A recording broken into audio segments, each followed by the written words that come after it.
welcome to the Mental Health Attention Initiative. I'm the host for the Talk4Help podcast. Today we will have a casual conversation interview with two high school students in the Academy at Palumbo in Philadelphia. We will discuss how mental health plays a role for students in a school on a day-to-day basis.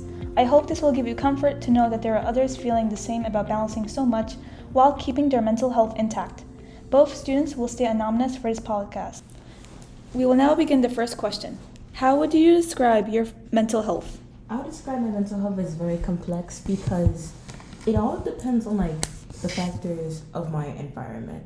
So say I'm at school and I check my grades and my grades are not doing as well as I want them to be. That would affect my overall mood because in class I would feel oh, I'm trying, right? I'm doing well, right? Or something little messes me up and then that leads to a bigger problem and this assignment gets a low grade which affects my overall grade, like a project grade that's in the test category. So that would have a toll on me because it's really hard to bring that grade back up and it stresses me out because I don't really have the power to bring it back up to how it was prior to how it was before it got graded because I was stressed and I was scared. And me being scared does affect my grades. I also gotta agree with my friend because it's not the best, but it's also not the worst. It also depends because of my mood and things around me. Because I don't know, I feel like I'm really sensitive and I don't know. My mood changes a lot. Thank you for sharing that. Now we will begin the second question. How do you think mental health is related to your whole body?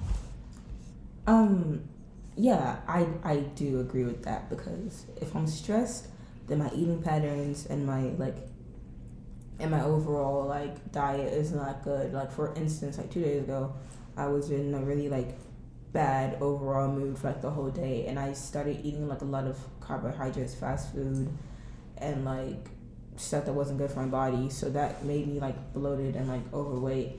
And then when I'm stressed, my face also it starts breaking out, which rarely happens because my skin is usually clear. I also gotta agree because for me it's the opposite. When I'm not feeling well, I just don't eat and just stay in bed the whole day. It's great you guys brought that up and emphasizing on that because it's very overlooked. The third question is, do you feel comfortable talking about your well-being with others? If so, who and why? I like talking to my well-being about my sisters because, we both understand, we all understand how all three of us feel. We've all been in high school, we've all been in middle school, and because of who we are and we're from, we can all relate to each other even though we're at very different stages in life. So it's oh, I can help you out because I get where you're coming from. Even though we don't really have the same life, I get where you're coming from. For me, I usually don't feel comfortable because I feel like I'm bothering people with my problems, and most of the time I feel it's not a big deal. And I feel I can find a solution by myself. Mm-hmm. A following question is, do you feel supported? That's a bit tricky to answer. That depends on my environment once again. I feel most of the time I feel very supportive of my family, but at the same time they're all busy, so it's I don't really feel supported because they also have their own issues where they feel as if they aren't being supported because they're all busy adults and life isn't easy. Recently I've been feeling I haven't been supported, but I know there's a lot of people who do care and know that they're there for me and they know I can just rely on them, but as I said before, I feel I'm bothering them. What would you say are your needs to feel supported?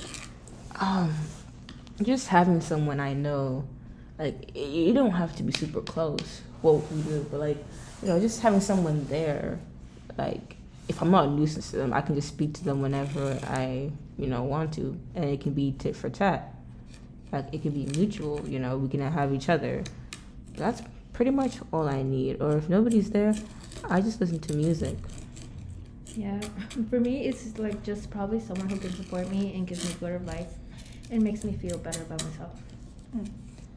How does your mental health affect your school or other parts of your life? Oh yeah, I've spoken about this earlier. My mental health like literally has like a direct relationship with my grades. If I'm not feeling well, if I'm like depressed, I procrastinate on a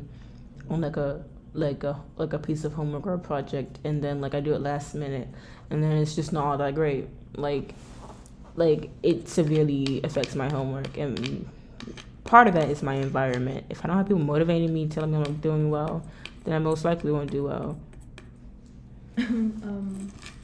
Yeah, it really affects my grades because I have no motivation to do it, and I will procrastinate a lot, and it will make me like slow down on my work and stuff like that. It's great that you brought that up because it's a huge issue in the school and it should be brought to more attention. Next question is, are you doing anything to support yourself? The only thing I really do to support myself is listen to music. That's the only thing that makes me happy. Or I ask my sister if she wants to go out with me and we'll get like boba or something. Or I just go to Chinatown or a quiet place and I treat myself and I read a book. It's really hard for me to read books though because I get distracted. For me, I like to listen to music a lot too, or I just watch K-dramas, Same. Or just, play those little games I have in my phone. They're really fun. Yeah. What do you think triggers your mental health negatively? School. School, sometimes I have to see people I don't like and that really like sends me off. Like that really sends me and it just it ruins my whole day.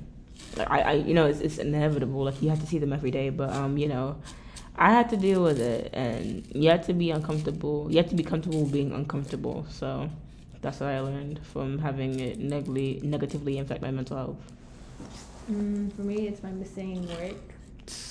It just makes me feel really not uplifting because I don't know. I feel like I should change that. Like just turn everything in, but that's my main reason why I'm always not feeling well. Thank you so much to you both of your views and inputs on these discussion questions, as these are very personal questions regarding your mental health, and it's very courageous to have you share. I'm very happy we had 2 high school students today to be with us, and that closes our interview from the Talk4Help podcast. Thank you. Thanks to our guests today and for listening. Stay tuned for the next episode for the Talk4Help podcast, and keep your eyes open to the Mental Health Attention website and Instagram at Phila_MHA for more updates. Hope to see you again.